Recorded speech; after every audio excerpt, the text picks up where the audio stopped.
오늘 말씀은 몇 가지 퀴즈 내지는 몇 가지 질문으로 시작하려고 합니다.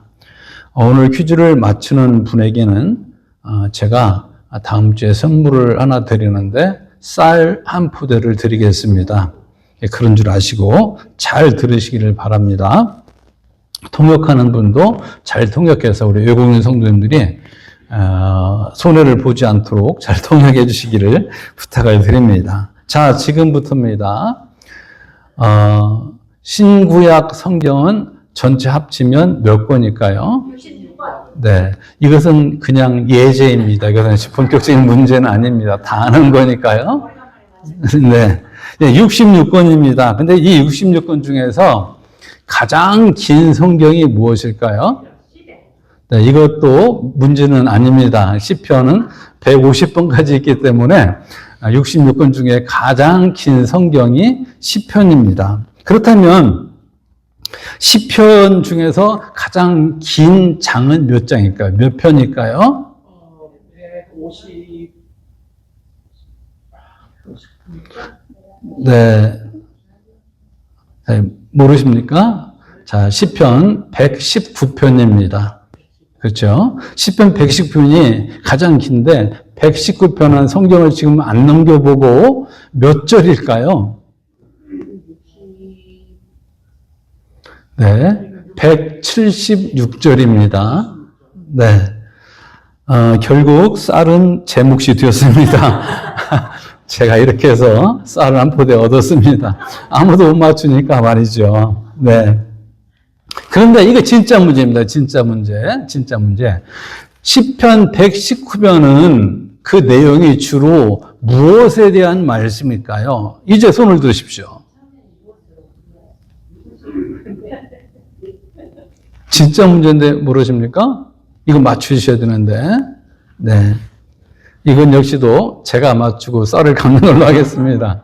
시편 119편은 176절로 되어 있는데 주로 내용이 하나님의 말씀이 무엇이냐, 하나님의 말씀의 성격이 무엇이냐, 하나님의 말씀의 유익이 무엇이냐, 이것에 대한 설명이 시편 119편의 내용입니다. 그래서 이 하나님의 말씀에 대한 표현이 10가지가 나오는데 그것도 한두 번 나오는 게 아니에요.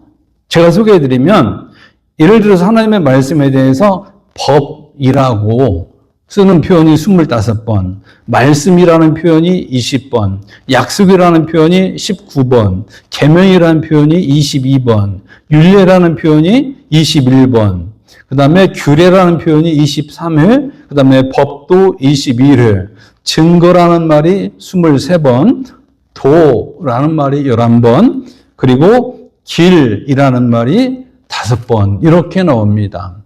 그러면 이 지금까지 제가 불러드린 이 성경에 대한 표현이 10가지인데 10가지의 모든 내용이 전체 합치면 몇 번 나왔을까요? 이것도 쌀 한 포대입니다. 역시 모를 줄 알고 쌀은 또 제 것이 되겠습니다. 제가 주일에 쌀을 3포대 번 사람입니다. 네. 다 합치면 180표가 됩니다. 여러분, 180표. 그러니까 시편 119편에 176절로 되어 있는데 180번이나 하나님의 말씀에 대한 표현이 언급이 다양한 표현으로 10가지 표현으로 180번이나 나오고 있는 거예요. 얼마나 많이 나오는 겁니까? 근데 여러분, 우리가 성경을 연구할 때 그 내용을 이해하기 위해서 개념 파악을, 내용 파악을 위해서 가장 중요한 것 중에 하나가 무엇이냐? 반복되는 말이 무엇인지를 눈여겨보는 거예요. 반복되는 말이 무엇인지. 그런데 시편 119편은 무엇에 대한 말이 180번 반복된다는 거예요? 알려줘도 뭐 대답을 못하면 어떡합니까? 하나님의 말씀에 대한 이야기가 180번 나온다는 거예요. 그러니까 시편 119편 그러면 무조건 하나님의 말씀에 대한 이야기가 반복되어 나오고 있는 것이죠. 도대체 하나님의 말씀이 얼마나 중요하면 무려 180번이나 반복해서 말씀을 하고 있겠습니까? 그런데 여러분, 도대체 하나님 말씀은 왜 이렇게 중요하다는 말이에요? 왜 우리는 그 하나님의 말씀을 알아야 되고 말씀에 의해서 살아야 될까요? 이것이 우리가 오늘 말씀을 통해서 듣게 될 말씀입니다. 성경을 분류할 때 디모데 전서와 후서는 목회서신이라는 항목으로 나누어서 분류를 합니다. 즉 목회서신이라는 것은 바울 사도가 믿음의 아들 디모데에게 목회할 때의 지침을 가르쳐 준 것이 바로 목회서신이고 디모데 전서 후서입니다. 그런데 이 바울이 어떤 사람이에요? 전도와 선교의 거장이고 목회와 신학의 거장이잖아요. 그런 사람이 믿음의 아들인 디모데에게 목회할 때 이렇게 해라 해서 가르쳐준 핵심의 내용이 디모데전서 후서라는 말씀입니다. 그런데 여러분, 동서고금을 막론하고 목회를 한다는 것은 고난의 길을 걷는 길입니다. 그래서 제가 목사니까 제 주변에 목사들이 오죽 많겠습니까? 그런데 목회를 크게 하든 작게 하든 모든 목사님들은 한결같이 고난을 겪습니다.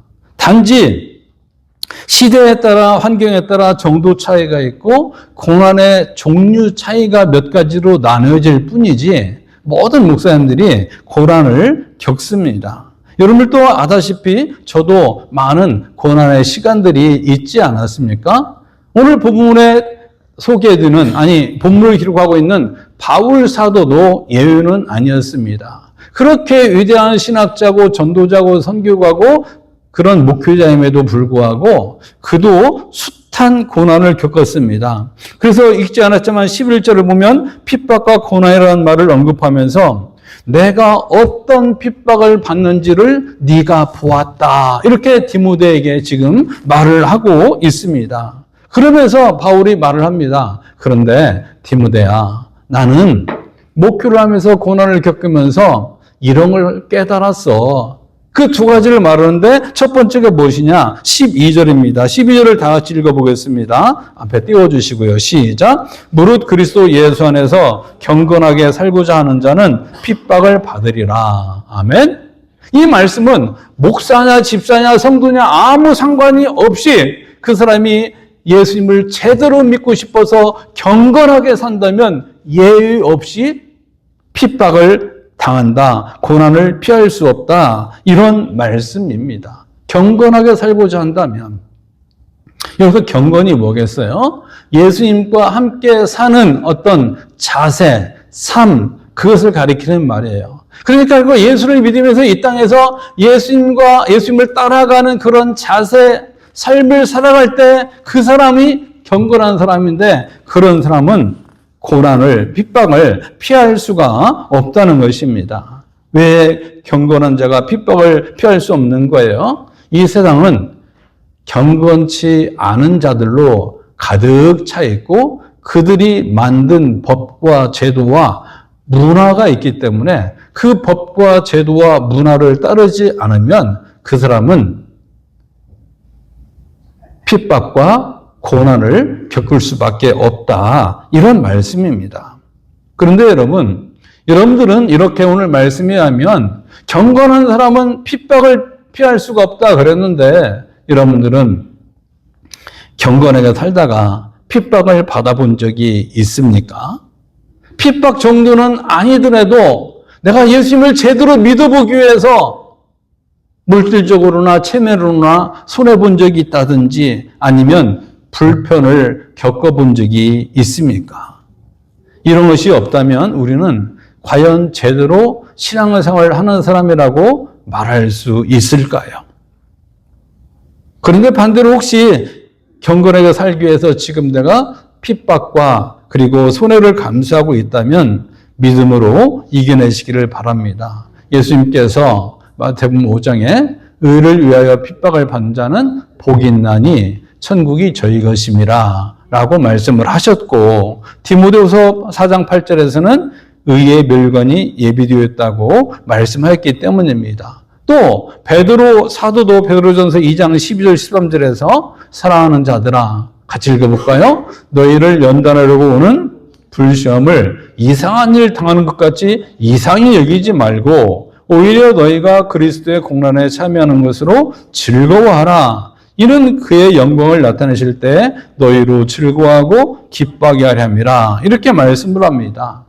경건하게 사는데 불시험이 온다고 이상하게 생각하지 말고 오히려 즐겨라 즐겨. 이런 말씀입니다. 왜요? 예수님이 다시 오실 때 그 사람을 기뻐하시고 상급이 있기 때문이다. 이런 말씀이 드는 거죠. 그런데 바울 사도가 고난을 겪고 목회를 하면서 깨달은 것이 하나 더 있다는 거예요. 그것이 무엇이냐? 13절입니다. 다 같이 읽어보겠습니다. 시작. 악한 자들과 속이는 자들은 더욱 악하여져서 속이기도 하고 속기도 하나니. 아멘. 세월이 지날수록 세상이 악해진다는 이런 말씀인데 뭐 더 이상 뭘 우리가 설명을 하겠어요. 우리가 이미 살아가면서 그걸 겪고 있잖아요. 세상이 이렇게 악해질 수가 있는데 내가 옛날에 이런 적이 없었는데 이런 일들이 우리 주변에서 너무너무 많이 벌어지고 있지 않습니까? 성경의 말씀이 그들의 지금 이루어지고 보여지고 있는 것입니다. 그래서 우리가 깜짝깜짝 놀랄 만한 뉴스들이 우리 주변에서 얼마나 자주 들리는지 모릅니다. 상상을 초월하는 방법으로 사기치는 일이 일상이 되고 있습니다. 일상이 되고 있습니다. 옛날에는 어디 나무 밑에 메어놓은 소 한 마리를 끌고 가는 이 정도의 도둑질이고 사기라면 지금은 통장채 아예 그냥 뽑아가 버리는 이런 일들이 비일비재합니다. 특히 요즘 스캔 메일이 기승을 부리는데 조심을 하시기 바랍니다. 저도 가끔 유럽이나 중동의 부자라는 사람들이 왜 이렇게 돈을 주겠다고 저에게 자꾸 연락이 오는지 모르겠어요. 저는 충분하다고 제가 답장을 안 합니다. 쌀도 이렇게 제가 세푸듯이 얻어가는데 뭐가 아쉽겠어요. 돈을 주겠대요. 좋은 일에 쓰라고. 괜찮다고 제가 답장을 안 하고 있습니다. 예. 이런 스캔 메일에 우리가 미혹당하지 않으려면 주의할 것인데 그게 뭐냐면 일확천금의 꿈을 버려야 합니다. 대부분 이런 스캔 메일은 돈 아니면 성적인 두 가지 주제로 다가옵니다. 이 두 가지를 우리가 물리치지 못하면 우리는 넘어질 수밖에 없어요. 생각을 해보세요. 세상에 70억, 80억의 인구가 살고 있는데 아무것도 모르는 어떤 여자나 남자가 왜 저한테 돈을 주겠다고 그러겠습니까? 그런 일은 없습니다. 그런 일은 없어요. 마찬가지예요. 한 번에 일확천금 꿈꾸면 반드시 시험 들고 폐가무신하는 수가 있습니다. 조심해야 돼요. 또 한 가지 조심할 것이 무엇이냐면 그것은 이단들의 유혹입니다. 이단들도 수단방법 안거리고 접근해서 미혹하기 때문입니다. 이렇게 세상이 악한데 바울은 디모데에게 사랑하는 마음으로 도대체 어떻게 세상을 이길 수 있다고 말하는 것입니까? 오늘 14절에 이렇게 말씀합니다. 14절. 그러나 너는 배우고 확신한 일에 거하라. 아멘. 그러나 너는 배우고 확신한 일에 거하라. 디모데가 확신을 가지고 있대요. 무슨 확신일까요? 기본적으로는 구원의 확신, 기도응답의 확신, 승리의 확신, 인도의 확신, 그리고 죄 용서의 확신, 또 예수님이 다시 오신다는 재림의 확신, 이런 것들이 아니겠습니까? 그런데 이런 신앙을 이 디모데가 모태신앙인데 할머니, 외할머니, 어머니부터 계속 믿어오는 사람인데 어머니 뱃속에 있을 때부터 그가 교회를 다니는 사람인데 모태신앙이지만은 그가 이런 확신을 저절로 가진 것이 아닙니다. 뭐라고 말씀했어요? 12절에서 그러나 너는 배우고 확신한 일에 거하라 이렇게 말씀합니다. 배우고 확신한 일에 거하라 이렇게 말씀을 해요. 이 배움과 확신은 그래서 동전의 양면처럼 뗄래야 뗄 수가 없습니다. 배우지 않으면 확신할 수 없고 확신이 없으면 우리는 누구에게 전할 수 없고 복을 누릴 수가 없습니다. 그러므로 배움이 없는 확신은 맹신인 거예요. 맹신. 제가 지난주 말씀을 드렸잖아요. 하등종교의 특징은 경전이 없다고 했잖아요. 있어도 수시로 바뀐다고 그랬잖아요. 그러니까 경전이 없는데 무언가를 굳게 믿으니까 하등 종교는 맹신 종교일 수밖에 없는 거예요. 배움이 없는 확신은 맹신에 불과하고 확신이 없는 배움은 자기 지식 축적에 불과합니다. 그러므로 배움과 확신의 균형이 없다면 그런 사람은 핍박과 환난을 이겨낼 수가 없습니다. 그러니까 바울이 디모데에게 말하기를 너는 배웠잖아. 말씀을 배웠잖아. 그리고 확신을 갖게 되었잖아. 그 배우고 확신한 그 안에 계속 머물러라. 이렇게 부탁을 하고 있습니다. 이것이 핍박을 이기고 환난을 이기고 고난을 이기는 길이라는 거예요. 그런 의미에서 저와 여러분도 배우고 확신하는 사람이 되기를 주님의 이름으로 축복을 드립니다. 앞에서 말씀을 드린 것처럼 배우지 않고는 확신할 수 없고요. 확신하지 못하면 내가 누구를 전하거나 가르칠 수도 없을 뿐더러 그 내용을 즐길 수가 없어요. 즐길 수가 없어요. 구원의 확신이 없으면 구원을 즐길 수가 없어요. 기도 응답의 확신이 없으면 기도를 즐길 수가 없습니다. 재림의 확신이 없으면 재림을 즐길 수가 없어요. 그래서 우리가 배우고 확신을 해야 되는 것이죠. 그래서 우리가 배우지 않으면, 말씀을 배우지 않으면 교회를 수십 년 다녀도 신앙생활 자체를 소경 문구리 잡기식으로 할 수밖에 없습니다. 대충대충 더듬더듬 해가지고 살아가는 것이죠. 그래서 우리는 말씀을 배우는 일에 거룩한 욕심이 있어야 돼요. 다른 건 몰라도 돈 욕심 이런 거 말고 말씀을 사모하는 데 대한 이 거룩한 욕심 말입니다. 우리가 하루 이틀 신앙생활할 것이 아닌데 어떻게 소경 문구리 잡기식으로 신앙생활할 수가 있겠습니까? 그럴 수는 없잖아요. 그러나 배움이 아무리 중요해도 누구한테 배우느냐가 중요합니다. 왜냐하면 자칫하면 삼킬 자를 두루 찾는 마귀의 밥이 될 수 있기 때문에 우리가 누구한테 배우느냐가 너무너무 중요하다는 말이에요. 요즘 한국에서 가장 극성을 부르는 이단이 신천지라고 그랬죠.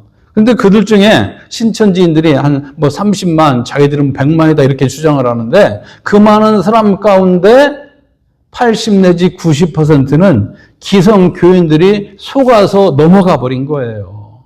얼마나 원통한 일입니까? 교회를 멀쩡히 다니다가 속아서 이단에 들어가 있는 거 이거 정말 너무나 답답한 노릇 아닙니까?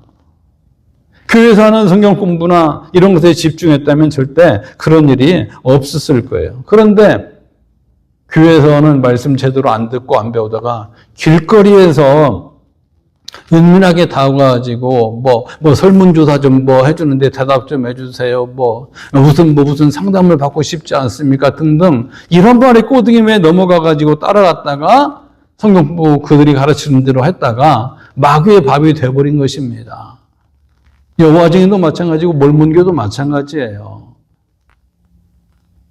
며칠 전에도 저희 집에도 엽서가 보내왔습니다. 여호와 증인에서 말이죠. 조심해야 됩니다.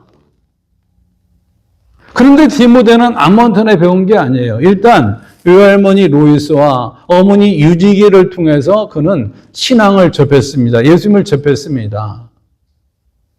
흔히 모태신앙이라고 말하는데 이것은 일종의 오늘날로 말하면 홈스쿨링과 같은 거예요. 집에서 아이들을 가르치는 신앙교육과 또 다른 공부를 가르치는 이런 집들이 있지 않습니까? 그리고 이 디모데는 그 다음에는 바울에게서 배웠습니다. 얼마나 안전한 통로를 통해서 배웠습니까? 이것이 성경적인 방법입니다. 자녀의 신앙교육은요, 무조건 부모님이 가장 중요해요. 그 다음에 교육고 목회자입니다. 집에서 대부분의 시간을 부모와 함께 보내는데 일주일에 189시간 중에 딸랑 1시간 교회에다 데려놓고 신앙교육을 잘 시키라고 대답하는 것은, 기대하는 것은 욕심입니다. 그런 일이 없어요. 집에서 어떤 교육을 하느냐가 중요합니다. 아이들 자라는 것도 결국은 부모가 어떤 인성교육을 시키느냐, 어떤 경제교육을 시키느냐, 어떤 생활 습관을 시켜놓느냐, 이게 중요해요.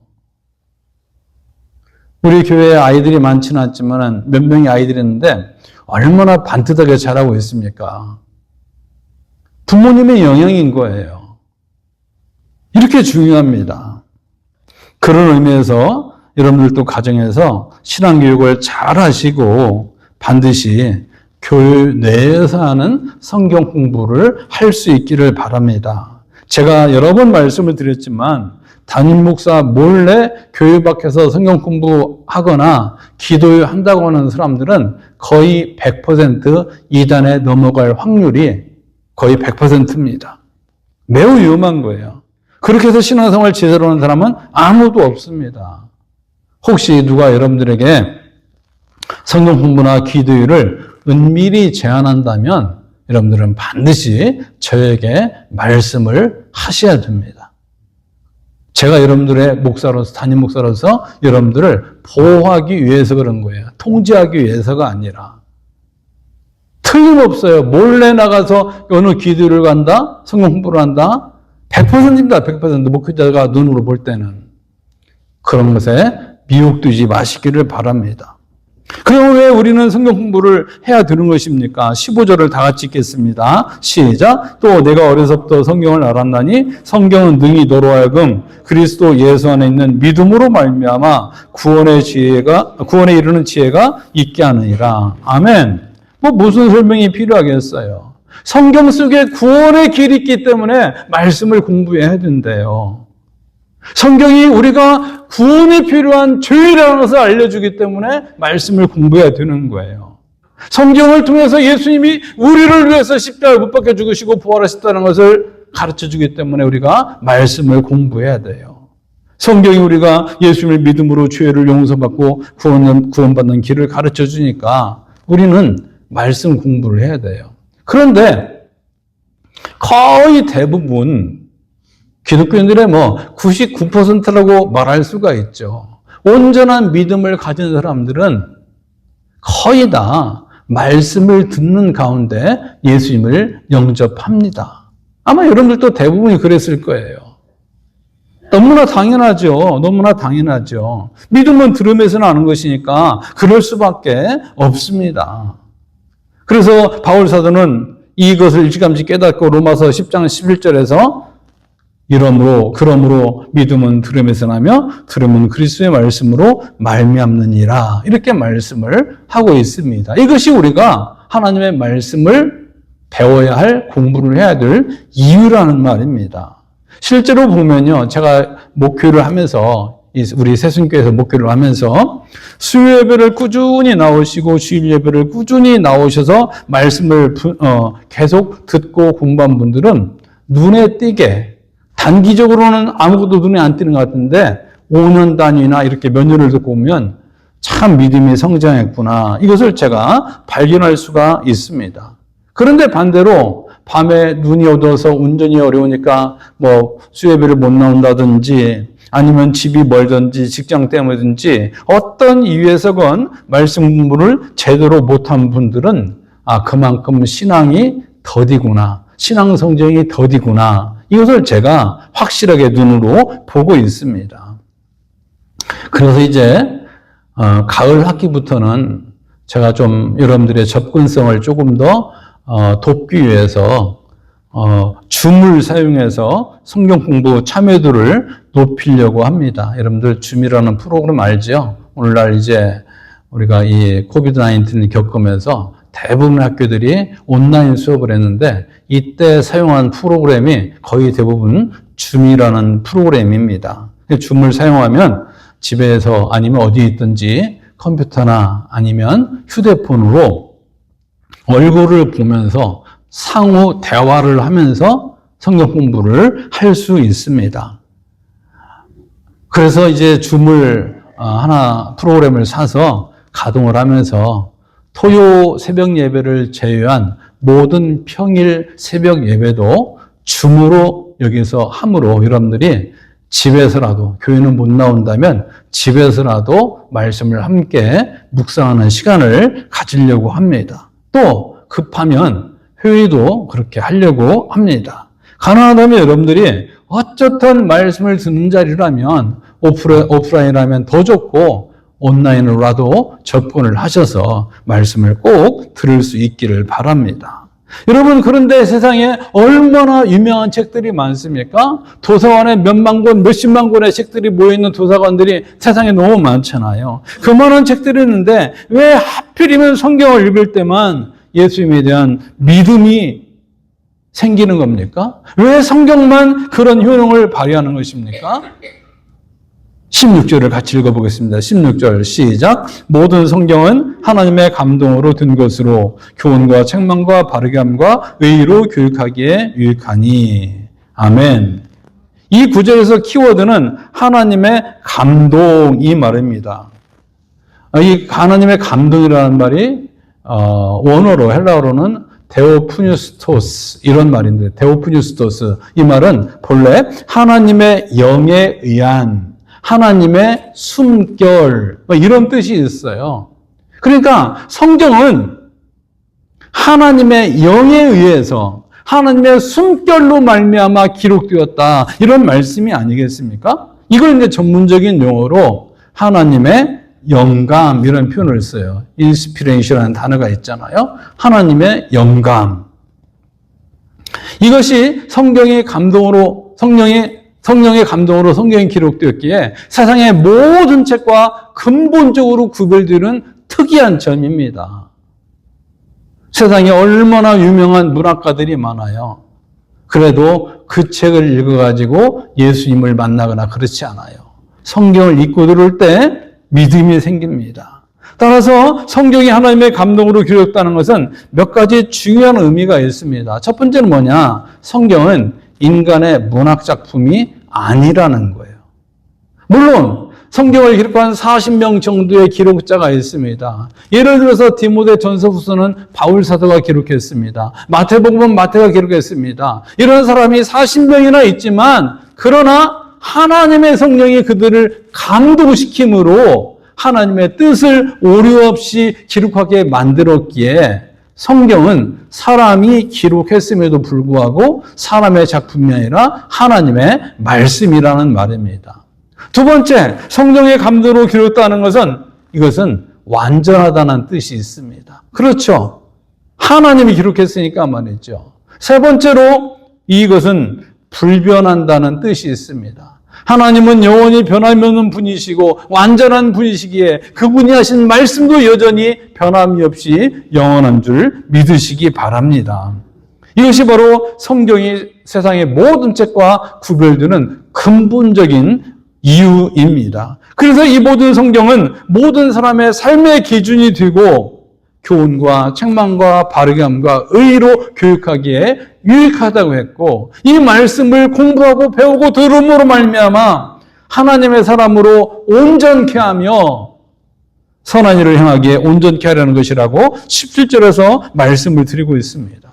온전하다는 말은 원래는 의학적인 용어예요. 뼈가 삐뚤어졌을 때 잘 고쳐내는 거, 맞추는 거, 제자를 찾게 만드는 거, 이게 온전하다는 말의 어근이에요. 어근. 그렇다면 이 말은 성경 말씀을 우리가 멀리한다, 모른다, 그렇다면 사람은 온전케 될 수 없다. 이런 말이 아니겠습니까? 그러므로 성경은 하나님의 말씀으로 그리스도인들의 영혼의 양식이고, 성경은 하나님께서 자기를 계시해낸 책입니다. 그래서 우리가 성경을, 하나님을 알기 원한다, 예수님을 알기 원한다, 성령을 알기 원한다, 그러면 하나님의 말씀을 펴놓고 읽어야 되는 거예요. 하나님의 자기 계시책이니까요.